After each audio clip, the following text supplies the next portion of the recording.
Alors oui, j'en ai de la fierté. Et je les ai eues les larmes aux yeux lorsque j'ai su que j'entrais dans cette prestigieuse école. Les rires, les fleurs, les sourires de mon grand-père dont la petite fille faisait de brillantes études. Et puis, je ne vais pas vous mentir, le soulagement aussi. Ouf, j'y suis arrivée. Pendant 2 ans, on m'a dit que je ne saurais pas, que je ne valais pas, que je ne pourrais pas. Mais regardez-moi, regardez-moi. Alors oui, j'en ai de la fierté. Et pourtant, comment ignorer cette sensation violente, profonde, cette impression terrible que c'est pas là ma place? Comment ignorer cette impression quand tous autour de moi vont en amphi, en TD, en cours, avec un grand sourire aux lèvres, ou du moins l'impression de faire quelque chose de bien? Voilà, mesdames et messieurs, le drame de ma vie. Je me débrouille en maths et en physique, et voilà le résultat. Je fais des maths et de la physique. Mais j'ai pas voulu ça. Et ces pensées, ces mots, c'est tous ceux qui traversaient la tête de Inès, 21 ans, il y a maintenant quelques mois. C'était une espèce d'idée brouillon, de sensation de malaise un peu dans le fond de son esprit, comme une grosse boule entremêlée dans laquelle elle avait peur d'aller se plonger. Mais aujourd'hui, avec vous, j'ai envie d'aller chercher un petit peu la cause de ce mal-être. J'ai envie de oser plonger dans ce truc qui fait peur parfois et aller poser les mots sur l'origine de ce malaise. Et pour faire ça, il faut partir 2 ans auparavant, rencontrer Inès, 19 ans, qui finit ses classes préparatoires. Alors peut-être que certains d'entre vous ici ne savent pas ce que c'est les classes préparatoires. Je vais vous la faire courte, c'est l'enfer. Bon, peut-être pas. En tout cas, c'est 2 ans, voire 3 pour les plus chanceux, où on travaille dur pour avoir l'école de son choix sur concours. Et pour connaître un peu cette Inès qui est là, il faut savoir pourquoi elle a atterri dans une classe préparatoire.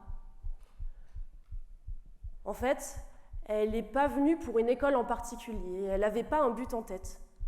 Ce qui lui plaisait dans l'idée des classes préparatoires, c'était la manière de travailler. Ce dépassement de soi, aller voir jusqu'où on peut aller, c'est ça qui lui faisait plaisir, c'est ça qui l'a poussée à entrer dedans. Et en fait, elle a eu de la chance parce qu'au cours de ces 2 ans, justement, elle s'est découvert une passion pour la chimie. Pourtant, je suis là devant vous et je vous parle en tant qu'élève ingénieur des ponts, donc il y a eu un petit problème quelque part. Et en fait, ce qu'il faut comprendre, c'est que cette Inès, 19 ans, elle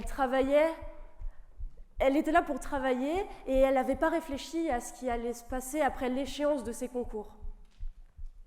Alors, quand le moment est venu et qu'on lui a dit « Voilà, à présent ton but est atteint, tu peux faire un choix », elle était complètement perdue.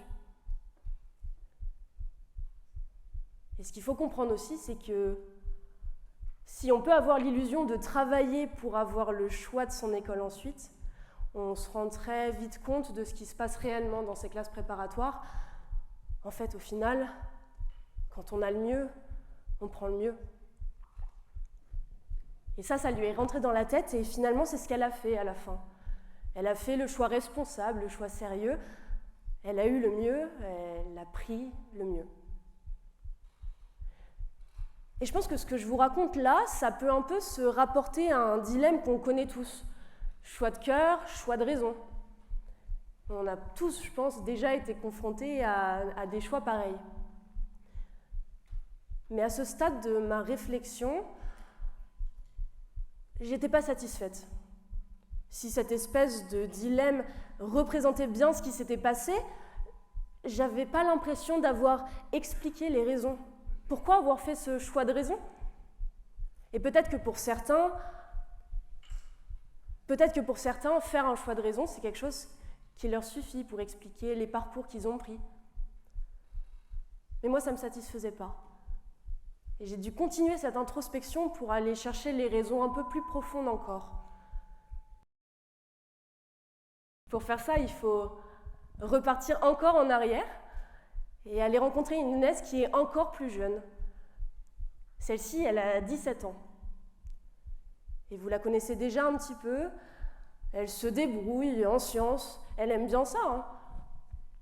Mais c'est pas ce qui l'a fait vibrer. Et cette Inès, pour bien la connaître, je dirais que ce qui la caractérise quand elle est en terminale et qu'elle doit faire ses choix,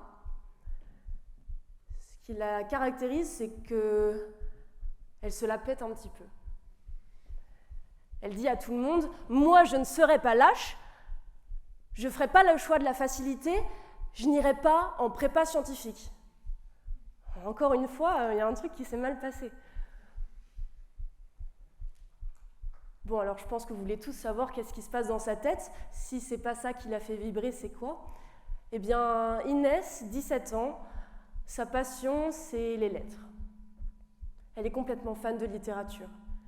Et si elle apprécie et qu'elle admire ses professeurs de mathématiques ou de physique, elle adule complètement ses profs de français et de philo.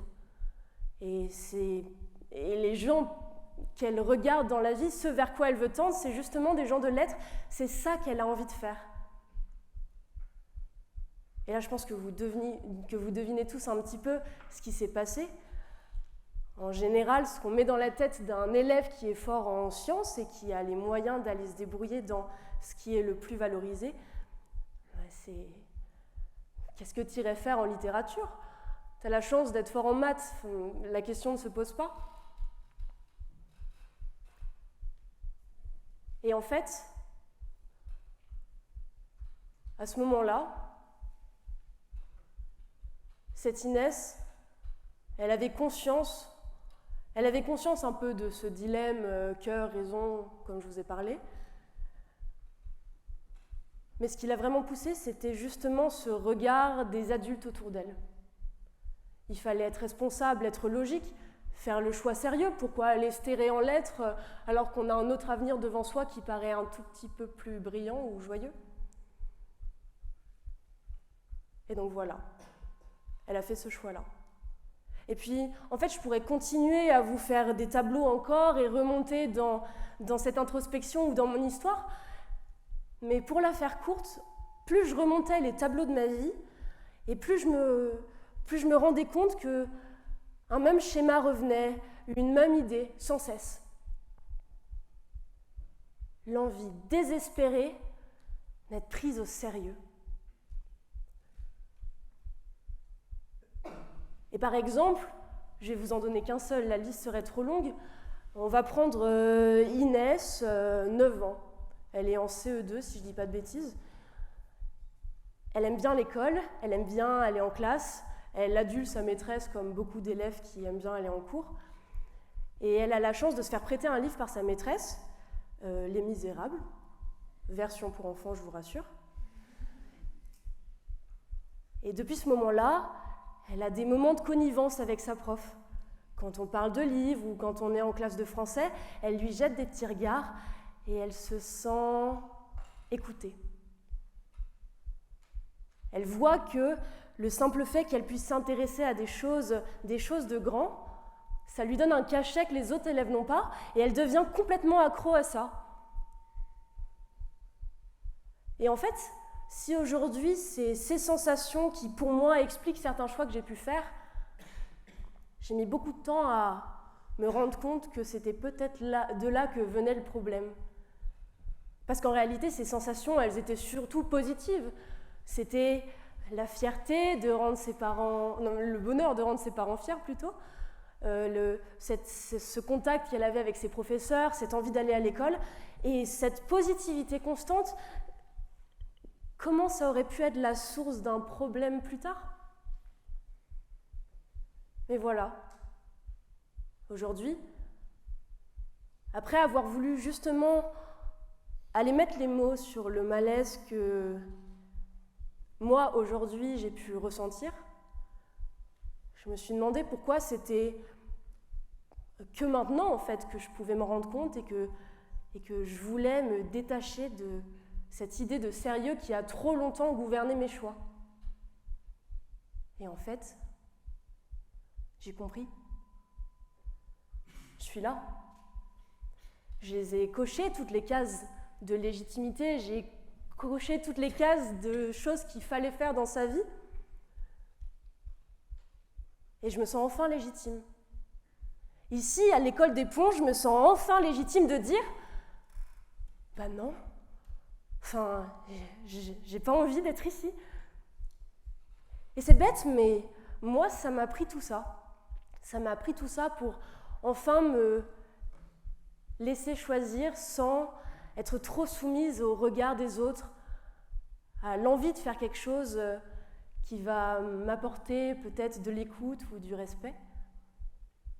Moi, ça m'a pris d'être là, et pour d'autres, ça leur prendra un poste, un certain travail, autre chose, je ne sais pas.